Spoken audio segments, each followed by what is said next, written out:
সীতাকুণ্ড উপজেলার সোনাইছড়ি উচ্চ বিদ্যালয়ের নবনির্বাচিত অ্যাডহক কমিটির সভাপতি মোহাম্মদ মমতাজউদ্দিন আহমদের সংবর্ধনা দেওয়া হয়।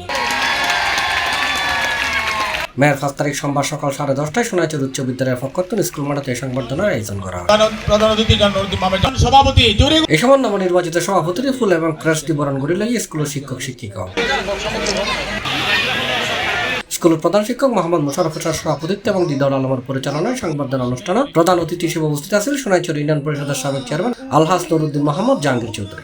সোনাইছড়ি উচ্চ বিদ্যালয় এবং সোনাইছড়ির ইতিহাস নিয়ে বিগত 17 বছর আমরা কোনো আলোচনা করতে পারি নাই। আমরা ওপেন একদম স্বল্প নোটিশে আজকে আমাদের সোনাইছড়ির শুধু বাংলাদেশ জাতীয়বাদী দল নয়, অন্যান্য মতাদর্শের ভাই বন্ধুরা আজকের এই সম্মেলন অনুষ্ঠানে হাজির হয়েছেন, এই জন্য আমি অত্যন্ত গর্বিত।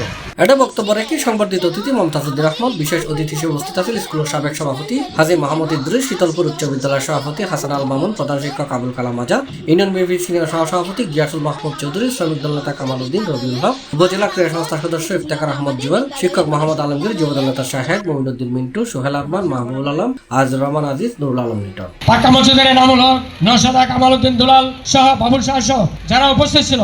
সেদিন আমার ইদ্রিস ভাই বলেছেন যে সোনাইছড়ি উচ্চ বিদ্যালয়ের নামকরণ কি করা যায়। আমাদের আমন্ত্রণ আপনাদেরকে করেছে এবং আপনারা উপস্থিত হয়েছেন, এই জন্য বিদ্যালয়ের পক্ষ থেকে আপনাদেরকে জানাই আন্তরিক শুভেচ্ছা ও অভিনন্দন। এই স্কুলের প্রতিষ্ঠাতা চৌধুরী মোহাম্মদ শাহজাহান, উনি প্রথম 2 জনের চাকরি চলে গেল। ওই যে গ্রাম থেকে লোক অঙ্গ সংগঠনের নেতৃবৃন্দ, অত্র এলাকার সমাজকর্মী, বাংলা জাতীয়তাবাদী দলের অঙ্গ সংগঠনের নেতৃবৃন্দ, স্কুলের অ্যাডহক কমিটির সদস্য মোহাম্মদ সুলাইমান সহ উপস্থিত আছেন স্কুলের শিক্ষার্থী, অভিভাবক এবং বিভিন্ন নেতৃবৃন্দ।